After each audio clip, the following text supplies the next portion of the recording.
Good afternoon. Welcome to City Council meeting for March 8th, 2022. Items listed on the agenda may be taken out of order. Two or more agenda items for consideration may be combined, and any item on the agenda may be removed or related discussion may be delayed at any time. I will call the meeting to order. Madam City Clerk, do we have confirmation of the agenda and roll call, please? Yes, the agenda was posted in accordance with open meeting law, and everyone's present. Thank you. And I don't believe that Pastor Bruning is available. Mr. Tedder, would you like to go ahead with the invocation? Please rise.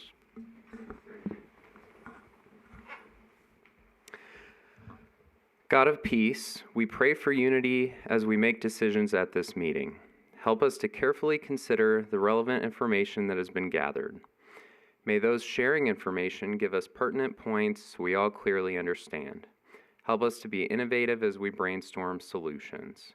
Help us to wisely evaluate our options, considering the pros and cons. Help us to be unified in making the best possible decisions and to effectively carry them out. Amen. Thank you. We'll have the Pledge of Allegiance. I pledge allegiance to the flag of the United States of America and to the republic for which it stands, one nation, under God, indivisible, with liberty and justice for all.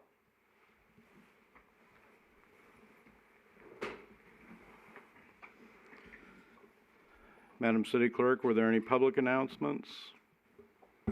No announcements. Thank you. We'll open the initial public comment period. Public comment during this period is limited to those items on the agenda. Anyone wishing to speak will have up to 5 minutes. And as always, we ask people to be civil and concise in their comments. Is there anyone in chambers that would like to speak in the initial public comment period?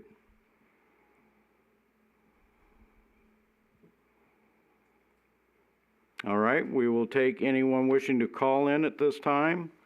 The phone number is 702-589-9629.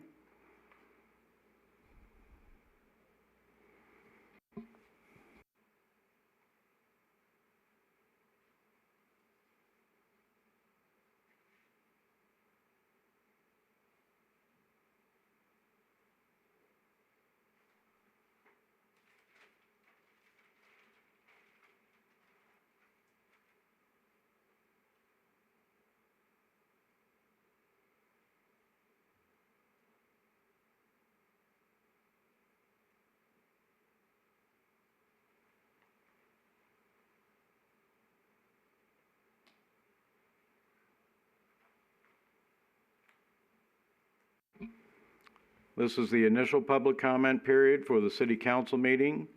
Anyone wishing to call in at this time, the number 702-589-9629.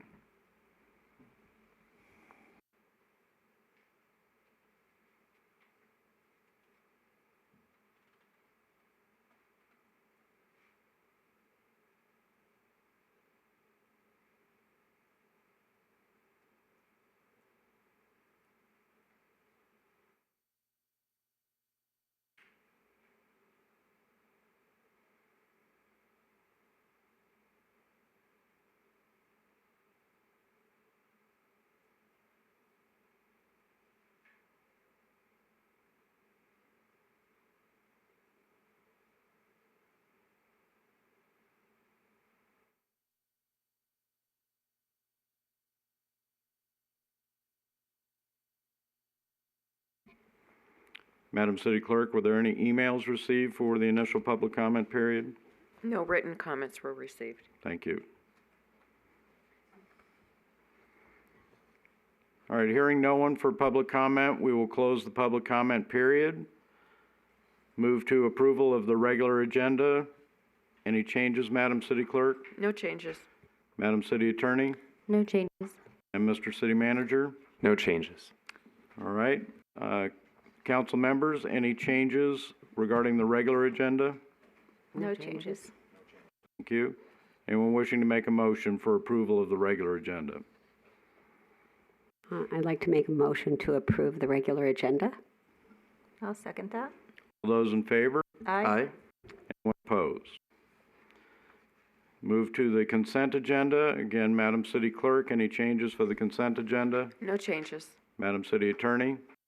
No changes. Mr. City Manager? I have no changes. Thank you. Council members, any changes for the consent agenda? No. Anyone wishing to make a motion? I move to approve the consent agenda. Second. All those in favor? Aye. Aye. Anyone opposed? Thank you.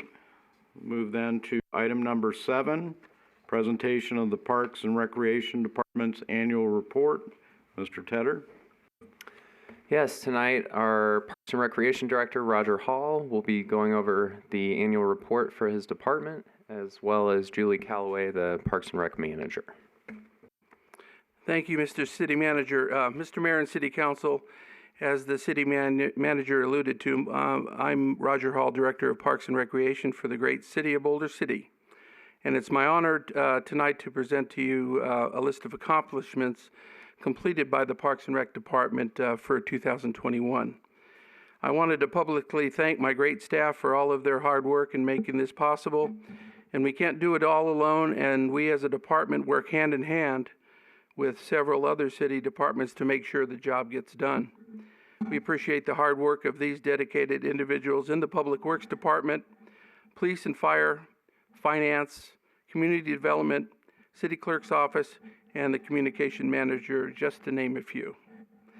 I would also like to thank the City Manager and you, the Boulder City Council, for your continued support in making Boulder City a great place to live and to raise a family. Even with the COVID epidemic, we have been very busy this past year. Our mission as a Parks and Rec Department is to provide high quality and cost-effective recreation activities for all residents of Boulder City. Parks and Rec Departments is a service provided by local governments to benefit their communities and improve residents' quality of life. What exactly do we do? Well, the Parks and Rec Department organizes sports classes and activities for participants 6 months to 100 years of age.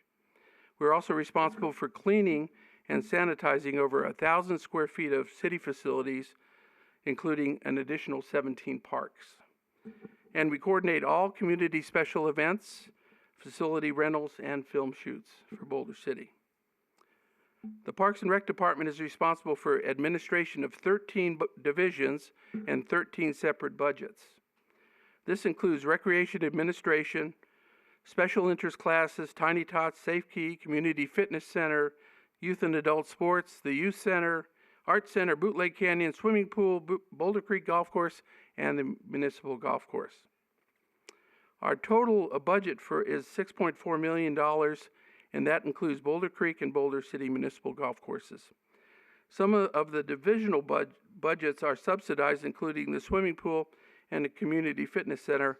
However, many of the budgets typically balance revenue versus expenditures, including the special interest classes, Art Center, and Tiny Tots program. I'm also happy to inform the council that both golf courses are on track for revenue to surpass operation and maintenance budget expenditures. The two golf courses have a $3.6 million combined budget and are on track to generate $3.8 million in revenue. During the height of the COVID epidemic, the Parks and Rec Department didn't close our doors but stayed open to provide recreation services to our residents. Following the governor's guidelines, we look for ways to provide recreation activities. We look for ways to get people out of their homes while keeping safe. Here are some of the positive accomplishments for our department during 2021. We successfully supported the task of the Municipal Pool Ad Hoc Pool Committee, and the Mayor and Councilman Adams were on that committee. We worked with the Finance and Public Works Department to secure a 5-year golf course maintenance contract with Turf Tech, Inc. Our part-time and full-time staff provided COVID-19 pandemic support to all our fire department with over 5,500 vaccination appointments and clinical staffing at the Smith Center. I'm also proud to say that we partnered with the Boulder City Jamboree Committee and earned the prestigious Silver State Legacy Program Award from the Nevada State Parks and Recreation Society. Another accomplishment was the approval of the Parks and Recreation Master Plan by the Parks and Rec Commission, and this master plan will be forwarded to the City Council in the near future. We're also able to replace the old dilapidated golf carts at both Boulder Creek and Boulder Municipal. However, due to supply chain issues, it looks like it'll take 8 months to a year to receive the order from the date that we signed the contract. Some statistics during this time, including the coordination of 42 weddings during COVID, 84 large special events in 2021, and we approved 30 film shoots in Boulder City, totaling over $15,000 in revenue to the city. Our Memory Park bench added almost $20,000 in contributions, and we had 9 pool rentals totaling over $22,000 for 2021. One of our biggest surprises during the COVID epidemic was the increase of golf rounds and revenue for both golf courses. COVID made people want to get out of their houses, and both our golf courses benefited from this. Our Boulder City Players Card was also very successful during this time. And here are 3 slides that show how well we were doing at both golf courses. The first graph shows a comparison of rounds of golf from 2019, 20, and 21 at the Boulder Creek and Municipal golf courses. Notice the significant increases of rounds in 2021 compared to the other previous years. And please note that all revenue collected from golf play is city income and does not go to the golf professional. The next graph shows the restaurant revenue for 2019, 20, and 21, and please notice the increase in revenue at the Municipal golf course. Now that COVID restrictions have been lifted, Boulder Creek is improving due to the increased number of golf tournaments, weddings, and special events, and the city receives 8% of the registration concessions. The last graph shows the increase in green revenue received in 19, 20, and 21, and notice the significant increase in the 2021 revenue. 2022 shows promise for additional increases in all 3 areas at both golf courses. This is due, basically, Director Andy Shaper and his team down there do an excellent job on both golf courses. They should be commended for a job well done. We continue to receive numerous comments, positive comments regarding their golf operations on both of the courses. During the last year, the Parks and Rec Department developed several partnerships which benefited Boulder City. We work with the Nevada Division of Wildlife and Clark County Commissioner Jim Gibson to fund and construct the Hemingway Park expansion trail system, which turned out great. And if you haven't had a chance to go down there, it's a real beautiful addition to Hemingway Park. We also worked with the Clark County Social Services and Emergency Aid of Boulder City to conduct the homeless census count for this year. Staff is also participating in the Las Vegas Convention and Visitors Authority Youth Development Working Group, and we have 2 staff members that are on that committee. Other partners include the Boulder City Art Guild, the Boy Scouts of America Eagle Scout Project, which developed a great Eagle Scout project down at the fish ponds down at Veterans Memorial Park, and other nonprofit organizations in town. Even with COVID, there were a number of projects that were completed, including the Wayland Field Baseball Concession Building with announcers area, improvements to the Boulder Creek Pavilion, and purchase of inclusive playground equipment added to Bicentennial Park.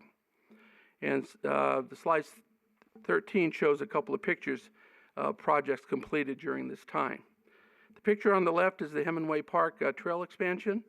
Also included is the concrete sidewalk extension and railing at Wayland Baseball Field. And this is basically to accommodate handicapped people so they're able to watch games and not fall off the sidewalk. And the LED lighting conversion at ABC Park Gymnasium. As we go forward, the Parks and Rec Department have a number of challenges that we need to consider. We need to continue to be vigilant and operate safely within the COVID-19 environment. Staffing shortages continue to plague the Parks and Rec Department, and hiring new staff and maintaining adequate staffing levels have been a growing problem. Full-time and office staff are regularly used to fill in the pool, at the pool, Safe Key, and our Tiny Tot program. We're concerned looking forward as on our Summer Parks program, how it will be affected by the lack of the labor market. Many of these summer programs may be significantly modified depending on the number of staff that want to be hired. Supply chain issues are also affecting the delivery of much of the needed golf carts and other equipment for the city. And it's not uncommon to order something and have to wait 8 months to a year to receive the project or the product. Hopefully that will change soon. Prices are going through the roof for cleaning supplies and other equipment, and we are experiencing a rash of vandalism to our outdoor restrooms and playground areas. What's ahead for Parks and Rec Department? Well, Julie Calloway, our Recreation Manager, will speak on this issue. Julie? Mayor, City Council, and Boulder City residents, I am Julie Calloway, Parks and Recreation Manager. Looking forward about what's going on with the Parks and Recreation Department.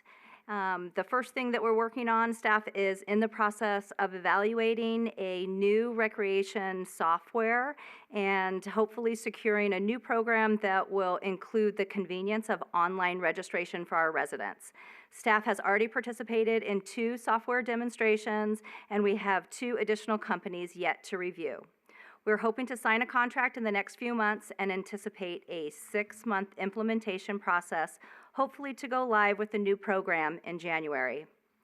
Xeroscape Park is one of our neighborhood parks that is getting a much-needed renovation in the next few weeks. This capital improvement project includes installation of new irrigation that increases water conservation and drought-resistant plants on the exterior of the park. The playground area will also receive new equipment, including a new swing set, playground equipment, and safety surfacing. Upcoming golf course capital improvement projects include leveling and renovating the par 3 tee boxes on the back 9 at the Municipal golf course. The front 9 were completed in 2020. At Boulder Creek, the number 17 water feature pump necessary to circulate the lake water is scheduled to be replaced. The new pump has been ordered, and we are currently waiting on delivery so that the contractor can begin the installation. We are in the process of developing a turf reduction water conservation program for both of the golf courses. A contractor was hired at the beginning of the year to evaluate both courses and make recommendations on water conservation, irrigation improvements, tree evaluation, and turf reduction. We are also working closely with the Public Works Director, Utilities Director, and Landscape Supervisor to create a citywide water conservation and turf reduction plan for non-functional turf, following the Southern Nevada Water Authority requirements regarding AB 356. We're also excited to be highlighting one of the treasures of Boulder City, the bighorn sheep at Hemingway Park. While this is uncharted waters for us, we are working with our IT department on connectivity aspects and have ordered a RAM cam to be installed at Hemingway Park. The RAM cam is designed to provide a live web feed available on our website so that people can monitor our beautiful bighorn sheep population from anywhere simply by logging onto a computer. A few additional projects in the works include outdoor pickleball courts being added to the tennis courts at Broadbent Park, making them multifunctional courts. We are also exploring the possibility of adding a grass-fenced dog park in town. At Veterans Memorial Park, we are working with Public Works on repairs to the splash pad drainage system, which should be completed by the beginning of May when the water is turned on for summertime use. And we're researching changing out our existing outdoor water fountains in various parks and replacing them with upgraded water fountains capable of refilling water bottles and assisting in the Going Green movement. In closing, one of the things we've learned in the past 2 years during the pandemic is that parks and recreation is important to our community. Having access to parks, open space, programs, and trails are essential to the health and well-being of our community, and we strive to continue to provide our residents and visitors with equitable recreation opportunities. Thank you. This concludes our presentation. Are there any questions? Thank you. Questions or comments? Councilmember Adams? Thank you, Mayor. Thank you so much for the presentation. Thank you for all the hard work that Parks and Rec, the staff does over there. I think it really is, when people say it's one of our shining jewels, when people come out to Boulder City, the parks are often one of the things that they talk about. One of the things, just to comment regarding the Ram Cam, I think it is a really innovative idea to bring some attention to Boulder City, potentially from around the world, to have that opportunity. I do also think it's important, that we do remember these are wild animals. And so, I know when I was there last, I was shocked at just how many people were there. It was not like it was, just 10 years ago when people were coming down. I mean, there are, the park is relatively full. So I just hope that we also, make sure that we are keeping a close eye and making sure that that interaction is not getting to be too much. One of the things that we do every year is we write a letter to the bus companies going over the rules to bring people into Hemingway Park. And one of the biggest things that we've found is that this park is not a petting zoo. And these are wild animals, and you need to stay away from them and keep your distance. You can take pictures, and they're used to people, and they let you get up close, but they're not. It's not a petting zoo, and you should stay away. So they're, going over the training session with their bus drivers to make sure that their passengers that come out and see our sheep are well versed in that. Excellent.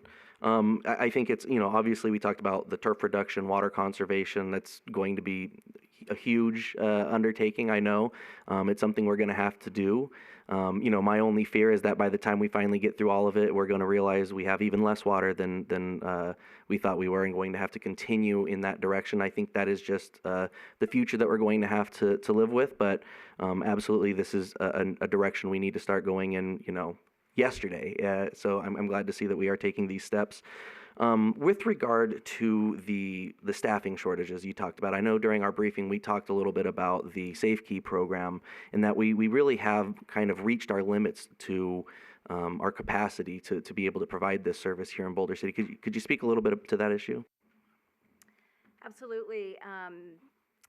As we know, staffing is an issue across the board, across the country, and we're trying to do the best that we can to get qualified staff. One thing about Safe Key is that you really do have to have somebody over 18 based on the age group, and there is a ratio. So for right now, for school Safe Key, we are managing. We are supplementing with some of the full-time staff and our office staff to make sure that we have proper numbers. We have a capacity of 30 students a day in the morning and 30 in the afternoon. For our upcoming spring break, we will have 20, and we're going to do everything that we can to try to attract some more applicants and quality staff so that we can have a strong summer program. Excellent. And I bring this up, of course, not to as a black eye or anything on us. I think it shows that we really are trying hard to do the best we can. But I think it's also important. We all know, as we talk about, we're talking about the class and comp study, discussing our budget. These trying to make sure that we look at these things as a whole, so that we make sure that we are providing the best services we can for our community. I see park vandalism on here. I will say, in talking with the youth, when I've gone to either the school or spoken with the Boy Scouts, I hear from them that park vandalism is an issue that they all bring up, and it was something that I was kind of surprised to see that be a through line amongst the youth, is that that is something that they're dealing with, and sometimes it's easy for us to forget that the children here have their own set of issues that they're dealing with. So what we can do to manage that, I commend every effort to do so, and anything, please let us know if there are other things that we can do to help mitigate that. Other than that, I think again, Parks and Recreation is doing an outstanding job here in town. A lot of credit, of course, went to our fire and police during the pandemic. Obviously, you guys were a big part of also that for the public, for the population, to have a little bit of respite from an otherwise crazy time. So we appreciate all the hard work everyone did. Thank you. Thank you. Thank you. Councilmember Jorgensen? I just wanted to say thank you very much. You guys cover a wide range of services. I don't think everyone realizes exactly what Park and Rec does. And it's not just the programs you see in the gym. There is a lot that you cover, and you do a great job for us. I'm excited about the new software. I'm glad to hear that that's going to be happening probably time for us to go online and allow people to sign up. And hopefully that'll help us to increase the numbers a little bit and collect the money quicker if possible. So, and I was also, I'm down at that sheep park an awful lot. We do have a lot of people, but I've never seen a problem. I've had a problem trying to get to the tennis courts, but I've never seen a problem with the people who are coming in on the bus tours. In fact, I'm always pretty impressed with how they keep their distance. So you must be doing something right in that way because they've been versed. So thank you. Thank you. Councilmember Bridges? Thank you. Oh, terrific job. I think I'm so proud of our park system here and realize the breadth of issues and subjects that you have to be on top of all the time. I have some questions that it sort of seems like a difficult problem. Okay, difficult problem. You have vandalism. We have vandalism in the bathrooms out here. We have vandalism. I see, there's a nice sign that says no skateboarding on the gazebo, and every night when the weather's nice, there are kids out there skateboarding on the gazebo. I know there's been vandalism over at the community gardens. How do you ride that fine line between Big Brother is watching and having cameras on everybody, and the cost of having to repair the bathrooms, repair the concrete, figure out how to solve the problem at the gardens and so on? Well, as you said, there's a fine line there. Because we were having a lot of vandalism at the community gardens, we put up a total of 3 cameras over a 2-month period. I'm sad to report that those 3 cameras have been stolen and they're gone. What a surprise. You know, so we tried to, and the one out here, we had a camera up here, and that was stolen as well. So we're trying there. I'd love to catch who's ever doing this, because then we can make an example out of them. And hopefully maybe some kids will turn them in too, because it's going to affect your facilities and how we do business in Boulder City. We try to provide the nicest facilities for people, and if they're destroyed every night, the people get in there, it just doesn't make sense for us. So we're trying to find out who's doing it, and we'd like to talk to the public and say, if you see vandalism, please give us a call. We'd like to, put a stop to this. Yeah. Okay, thank you. And I'm assuming part of the safe key issue in any of the part-timer work is the issue, 2 things, is the issue of salary, how are you compensating them? And I'm assuming you're looking at what are they paying over the hill?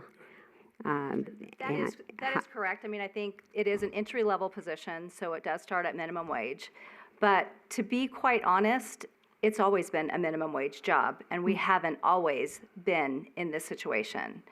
It is, I think, just a phase that we're going through. For whatever reason, people aren't working, and there are companies out there, Target, that has advertising $24 an hour. Yeah, correct. We can't compete with that. It is across the board. Doesn't matter if it's just safe key. We're also having our issue with lifeguards. I saw an announcement today. The Parks and Recreation in Phoenix, Arizona, are offering a $2,500 bonus for lifeguards for this summer. Wow. Because they need 650 lifeguards to open their pools. We can't offer that. We have been in contact with Parks and Recreation and Safe Key programs just over the hill in Henderson, where they've offered a $700 bonus within 6-month increments. Well, 366 days, it's not uncommon for the person to quit. They stayed for the 6 months, got their first bonus, stayed for the 2nd month, and then quit. So I'm not necessarily sure that's Sure. That the answer either. We are brainstorming and looking to see if maybe some parents that are in the community that have the summers off, are interested in working part-time. We're advertising that it's flexible work schedule. You don't have to work weekends. If you only want to work Mondays, we have a place for you. So we're trying to get the word out. We have contacted the high school as well to see if there might be some, graduating kids. We're contacting the people who worked there last year that went away to school. So we're trying to get the feelers out. We will provide a program one way or another, whether it's Roger works on Monday and I work on Tuesday or whatever the case may be. We will have a program for the kids because we feel like it's our obligation to the community, Sure. one way or another. Sure, and also I love the idea of online registration. How do you deal with the credit card fees? Is that having to raise the fee? Is it just assuming that that's just the cost of doing business as opposed to having somebody count checks or? As of right now, credit card fees are a cost of doing business. And we'll have a credit card fee whether they register online or they pay with a credit card coming into the office. Oh, okay. But Okay. that is something that is being looked at on a higher level. Yeah, so at the next budget meeting, we'll have a discussion about that and a few options for you regarding how you want to do that. Okay, thank you. Thank you. Councilmember Jorgensen? I was just thinking, I know you said you went to talk to the high school about maybe even lifeguards. Have you talked to the swim team when they meet? 'Cause that's a lot of people who would be willing to do that. I know that my daughter lifeguarded, and that's where she learned about it. Shuri and Sierra do a great job at the pool.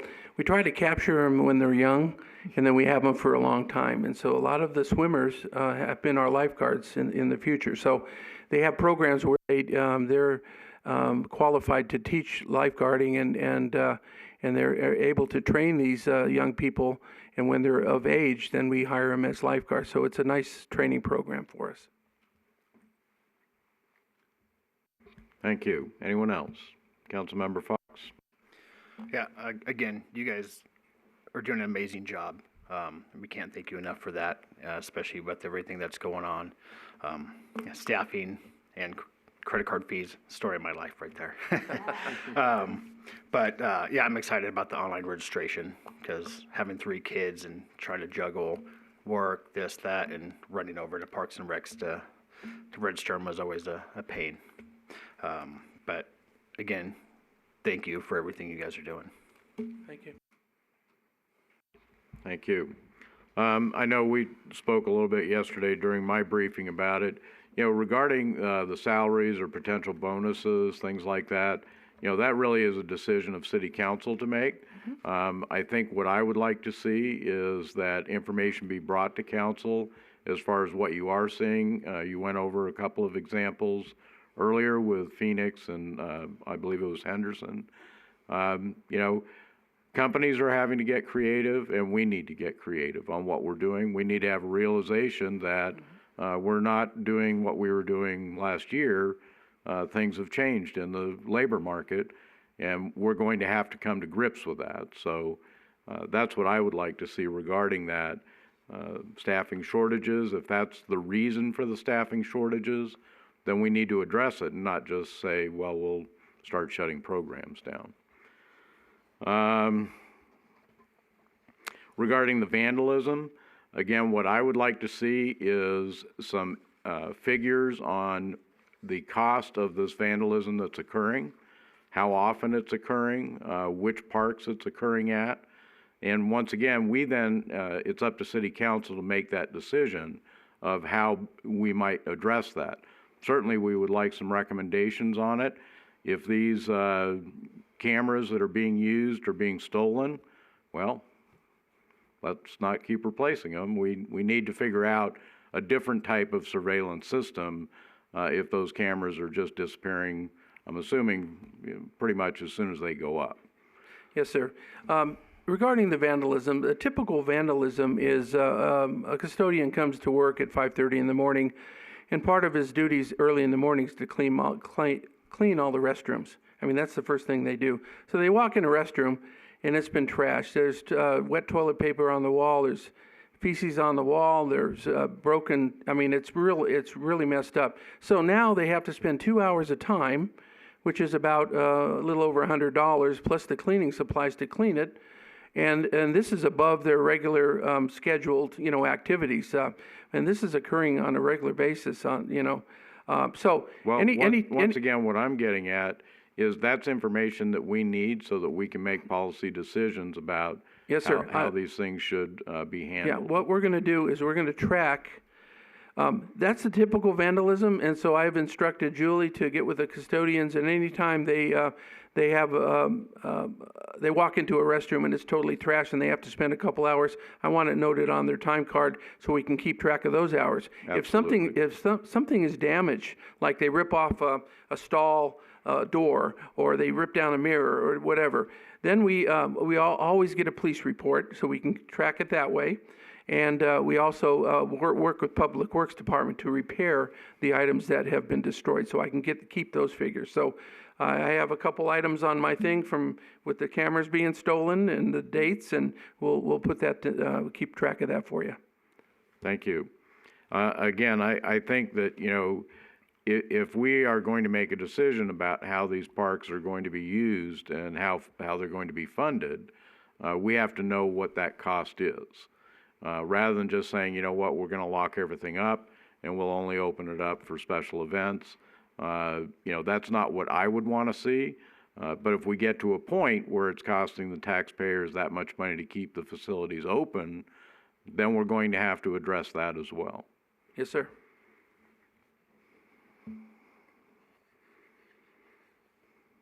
With the turf removal, we need to move forward as soon as possible on these things. I know that you've had people out. We've had consultants looking at the courses. We've had SNWA with their people out. Every time we turn the sprinklers on, that water is going missing. So we need to bring these programs past the study stage into the implementation stage. Well, I agree, and Joe Stubitz, he hit the road running here in Boulder City, and Joe is working with the SNWA to facilitate some of these things. We're trying to get some data sets on what we can and cannot do, and there's some question about how many acre-feet of irrigation we can have on the golf courses. That is going to be established here pretty quick, and once we know that, then we're waiting for Mark Rather to do his thing. We're putting it together as quickly as we can. And I agree with you. The lake is going down quick, and we need to do something about it. Yeah, I believe this week Glen Canyon was predicted to fall below the amount of water where they can produce hydroelectric power. Yeah. So that's the guy upstream from us. So yeah.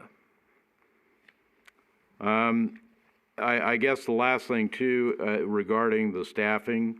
Once again, I know that you and Ms. Callaway are working on this. Maybe it's time to have somebody go to the high school and say, summer's coming up and we need folks, and see if they're interested. I think the idea of looking for people who may have summer available, that's another good pool to look at. But my guess is it's going to be a salary issue for a lot of people because there are other jobs available where they can get paid more than that. And if I'm 16 years old, whether I'm working at a Parks and Rec program or I'm mowing lawns or I'm working at a fast food restaurant, my goal is just to make some money during the summer. So those are the students I think that we need to attract. I agree. And with the high gas prices, they might want to stay in Boulder City. So if you're interested, call the Parks and Rec Department. And they may be able to walk to work. Who knows? Exactly. All right. Well, again, thank you very much. Any other comments or questions? I guess last thing I would like to see in these annual reports, as I had asked for last year, are some more figures, some more dollar amounts. I know we do get that in our budget meetings, but if we're doing an annual report by department, I would like to see that information also included in these departmental annual reports. Okay. Just want to let you know that we can get you a copy of the operation reports that we do every month that we submit to the Parks and Rec Commission. Every other month that we meet with them, we have operation reports for the month, which go over what we make in the various classes, what we're, all the stuff that you were requiring. So I can put together something for you on that. We have that in our hands right now. Yeah, I would just like to see it included in an annual report. I mean, if I look at annual reports that I get from, a company, I not only expect to see what they're doing with their product, but I also expect to see what their finances look like as well. We can include that next time, yes. All right, thank you. Thank you very much. All right, item number 8 for possible action, City Council appointments to the Airport Advisory Committee. Mr. City Manager? Or do we want Madam City Clerk? Yeah. Thank you, Mayor and Council. Tonight before you are City Council appointments to the Airport Advisory Committee. There are actually 3 terms that need to be filled. The Airport Committee is comprised of 5 members with staggered 3-year terms. At this time, we have 1 unexpired term that needs to be filled, and that would be a term ending February 28th, 2024, and 2 vacant terms that require filling and to be filled expiring February 28th, 2025. And all of the interested applicants are in your packet. Thank you. Regarding this committee, it has not met for some time now. That's why I know that we do have a couple of openings on it. I've always been a very strong supporter of these citizen committees. I do question the utility of this committee because of how it has conducted its business. The committee itself, the members of the committee, they had made the decision to forego meetings for quite a period of time. One of the issues that had come up was that there were members of that committee that entered into litigation against the city. When I look at what committees should be doing to assist City Council in making their decisions, the expectation is that that is being done for a public good. And so I'm very concerned about the direction that this committee took, and I'm also very concerned about members that we appoint to this and why that they have an interest in doing so. With that, I will nominate James Dingus, Jacob Lundy, and John Curtis for the 3 openings on the committee. Are there any other names that anyone would like to nominate? Councilmember Jorgensen? Yes, I'd like to nominate Kevin Savard and Matt Reagan. Thank you. Any other names? Councilmember Bridges? Yes, Carl Roseman. Well, I think we've included everyone now. All right, Madam City Clerk, should we then just go in order listed in the packet here? We'll take a vote on each name. That'd be great. And then if you also will just note for which appointment, the one expiring 2024 and 2025. Very well. And we have 2 for 2025? That's correct. Okay. All right, John Curtis then for the term expiring in 2024.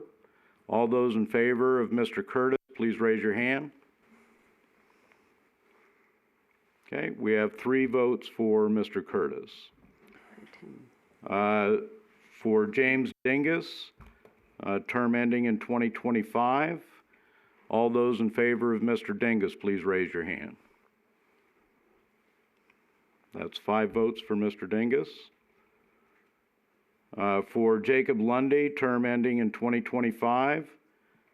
All those in favor, please raise your hand. That's 4 votes for Mr. Lundy. For Matt Reagan, term ending in 2025. All those in favor, please raise your hand. We have 1 vote. For Carl Roseman, term ending in 2025. All those in favor, please raise your hand.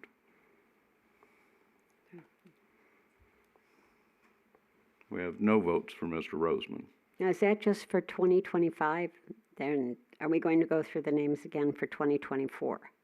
I think we've got one person already listed for the unexpired term. If you wish to redo those, I'm sure we can do that after we've selected the members. Okay, I'll raise my hand for Carl Roseman. Okay? Anyone else for Mr. Roseman? We have one vote then for Mr. Roseman. And lastly, Kevin Savord. All those in favor, please raise your hand. We have one vote for Mr. Savord.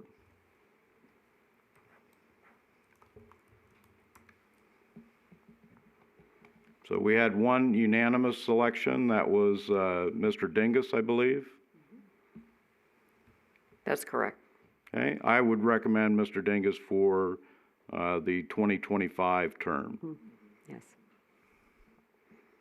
Okay, and we had another who had received 4 votes. Jacob. I'm going to go through what I heard the first time.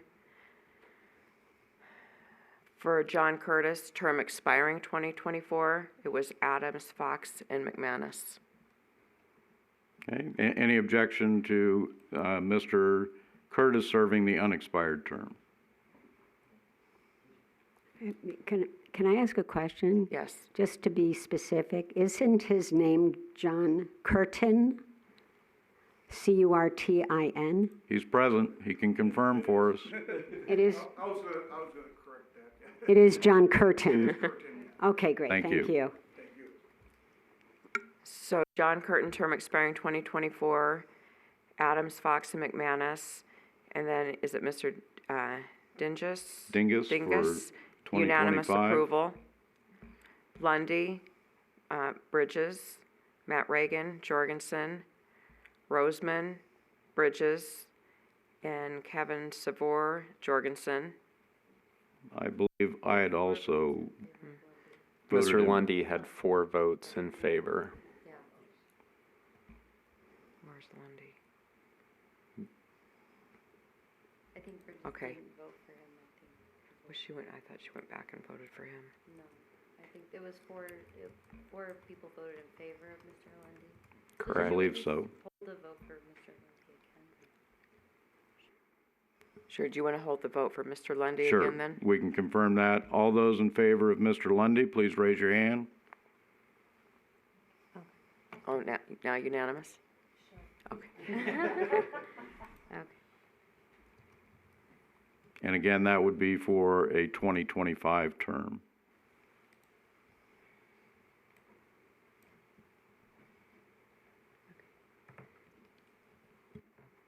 And I don't believe any of the others received more than 1 vote.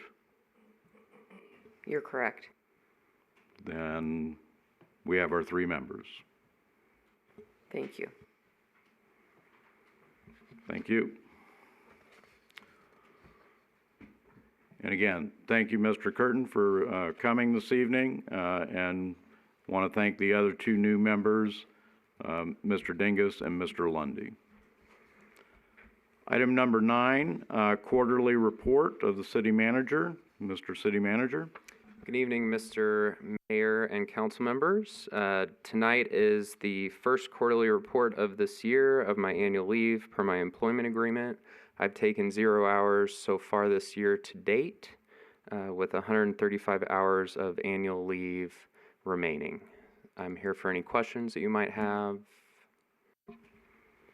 We'll eventually let you have some time off. Okay. Any questions for Mr. Tedder? Thank you, sir. Thank you. Item number 10, our final public comment period. Public comment during this period may be on any issue. Speakers will have up to 5 minutes to speak. As always, we ask that you be civil and concise. Is there anyone in chambers who would like to speak in the final public comment period? Mr. Fonstock?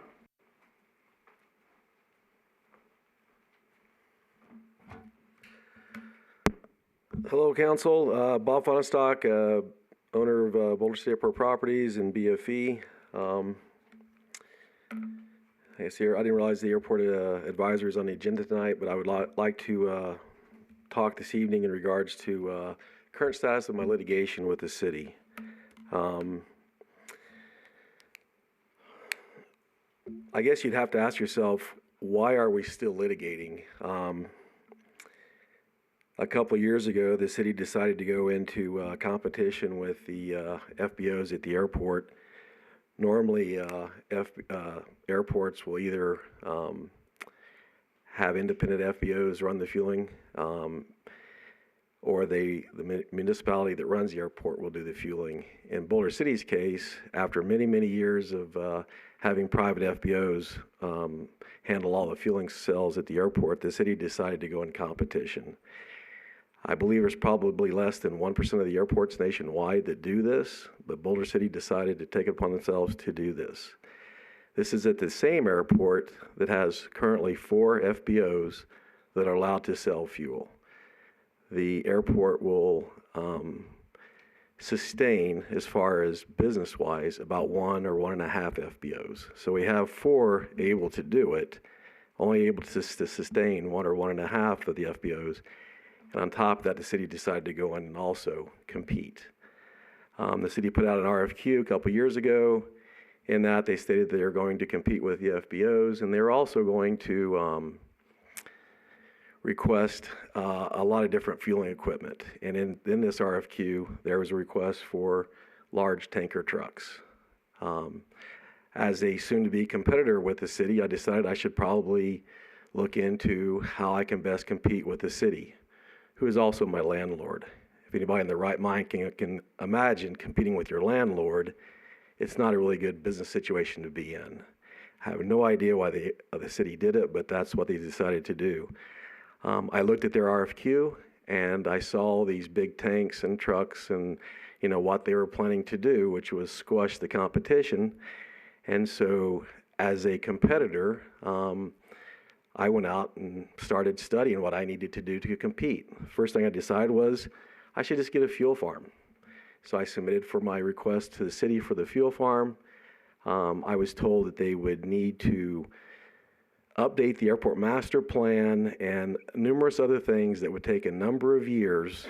So be prepared to wait a number of years to establish my own fuel farm to compete with a city which was already in business. After trying to submit for permits for my fuel farm, including being denied access to the fire department chief, I finally hid out in the parking lot and waited for him to come to work. And then once I saw him pull in the parking lot, I followed him into his office just to find out that he was not ever going to give me a permit for the fuel farm. And I got a letter back from the airport manager, Jennifer at the time, with this requirements of changing the airport master plan and this long-winded thing that I would need to do. So I started looking into alternates, and one of the alternates I came up with was with these state-of-the-art trucks and trailers.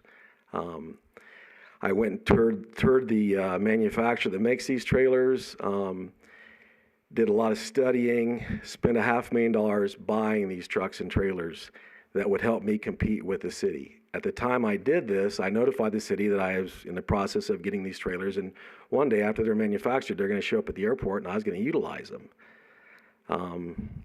Fast forward a year later, the trucks and trailers show up, and the city realizes that I am now going to, aggressively compete, and they didn't like it, so they sent Brad. He's an independent contractor from Las Vegas Fire Department. He's hired by the city of Boulder City every year to come and do the inspections at the airport. He showed up at my facility. He looked at these trucks and trailers and started listing a number of items that were in violation of the Boulder City Code. And as he listed those, I went through them with him and showed him how the truck was in compliance with all the codes. He told me straight up, it doesn't make any difference. I'm going to write a code violation and I'm going to give it to you. That's what they want me to do. And so he did. I looked at the violation, tried to work with the city, tried to figure out what the best means of how to get around this or what we could do to fix this. I filed my injunction and waited 5 months and tried to negotiate with the city to get some sort of resolution. After 5 months, I realized that Steve Morris and Alfonso weren't going to have anything to do with my trucks and trailers. They were just going to fight me. So I filed the injunction. The court sided with me. They said that, yeah, these trucks and trailers are perfectly legal. And if you don't like it, Mr. Morris, go back to your city and change the rules. Mr. Fonstock, if you could conclude your remarks. Yeah, bottom line is this, is that the new rules are in place, okay? My trucks and trailers are legal. Brad came by, I got my permit, the trailers are on the airport. They're legally on the airport. You know, the court told you guys, go back and change the rules have been changed. My trucks and trailers are legal. I can legally use them. So why are we still in court? Why did we just spend $50,000? I spent $50,000 on the most recent appeal from the city. Why are we still litigating this? The issue is that I can currently drive my truck and trailer, imagine this, to the city fuel farm right now, and Epic, who provides the fuel there, they're a wholesaler, they'll allow me to fill my truck up. I could drive it back to my property and park at my property, okay? Mr. Fonstock, you've exceeded the 5 minutes. Okay, I cannot go to the airport in McCarran and get my own fuel from a different vendor. So the reason I'm still litigating is that I'm still unable to go get fuel where I want to. So can we please put this on the agenda and resolve this and stop spending taxpayers' money, including mine, and get it resolved? Thank you. Thank you. Anyone else wishing to speak in public comment? Yes, sir. If you'd state your name, please. Aaron Meadow. I would like to say a few things. The Boulder City Utility has started to enforce some actions that I don't think is favorable to the general public. Specifically, they're starting to not allow automatic transfer switches. So this is going to make it really hard to generate your own power on a scenario where you have an outage. They are still allowing the manual disconnects to go in. So you'd have to go out to your panel and turn them off, and then you'd have a generator. But they're also taking it further than that. They're limiting rooftop solar systems.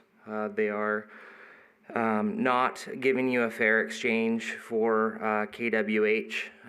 You can push back power onto their net meter, but they're only giving you wholesale rate on overages, which is about a 30% problem, if you will. If you compare it to NV Energy's paybacks on their first tier when they had early adopters at NV Energy, it was pretty much a 1-to-1 ratio where you consume a kWh and then you can push one back and there's an even exchange. Boulder City is not like that. They only pay back wholesale rate. So when you look at the end of the month, it's about a 30% that really eats into your payback, which I can go into more detail at a later date. The city has also positioned themselves, the utility company has really positioned themselves as a competitor to private. So I install solar as a profession, and now unfortunately I'm having to compete with the utility department because they are also selling power. Theirs obviously comes from the dam, which is considered green. Rooftop solar is also considered green, but they're allowed to not comply with state law because they're already getting green energy from the dam, and I feel like that's not fair. That's not the right thing to do. They should allow the citizens to make their own decisions, and if they want to put rooftop solar, they should give them a equitable deal on the payback. I also was unable to find any bylaws that utility department needs to follow. I started to look at what their corporate structure was and how, what rules do they have to follow, and unfortunately there's a significant lack of information related to what that entity is and what laws they have to follow. I think that the end of the day, it would be really nice to have more transparency with the utility department and not have so many closed door meetings or meetings that get announced really late, and then it doesn't give an option for the private sector to weigh in. I think the utility commissioning board is awesome, has a lot of experience, but I also think that they're missing the contractor that's actually installing the solar and doing financial reports to justify to homeowners why this would be a good opportunity. So I think that we need to work on our Boulder City in the future and what that rooftop solar does to the citizens and how it impacts the city as far as being a competitor with the private sector. Thank you. Thank you. Anyone else present that would like to speak?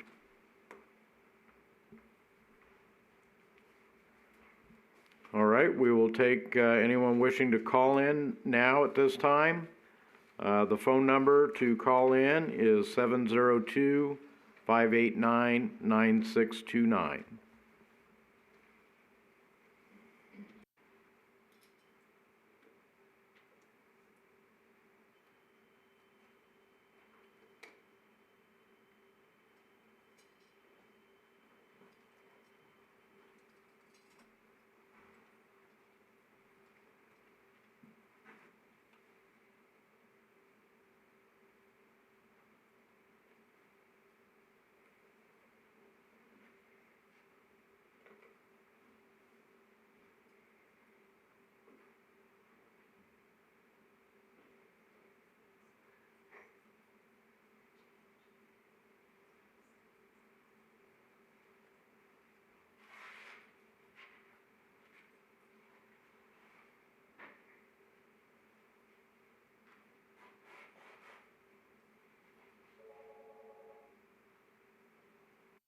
Public comments?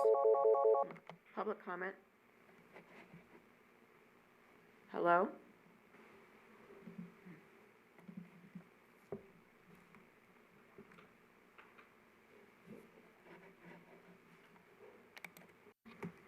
This is the final public comment period for the city council meeting. Anyone wishing to call in, the number 702-589-9629.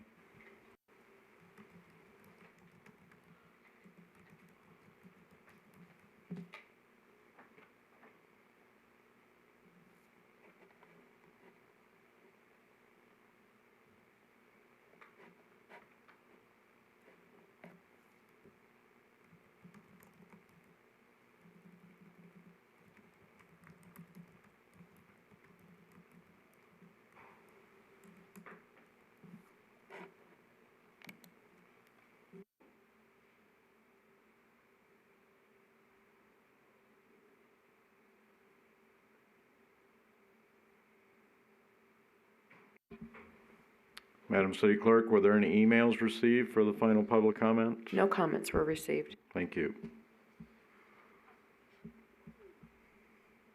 Again, anyone wishing to call in, the number 702-589-9629.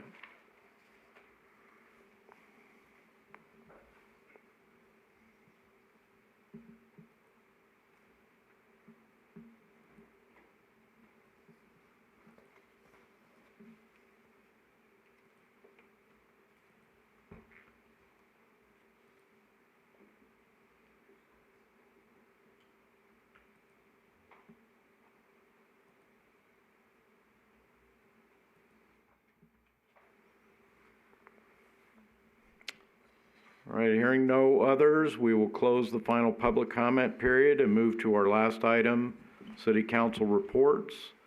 Councilmember Bridges?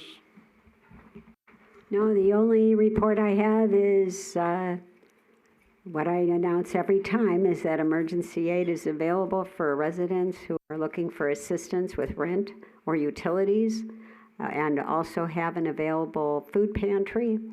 If you're interested or need help, don't hesitate to call them, make an appointment to go in. That's it. Thank you.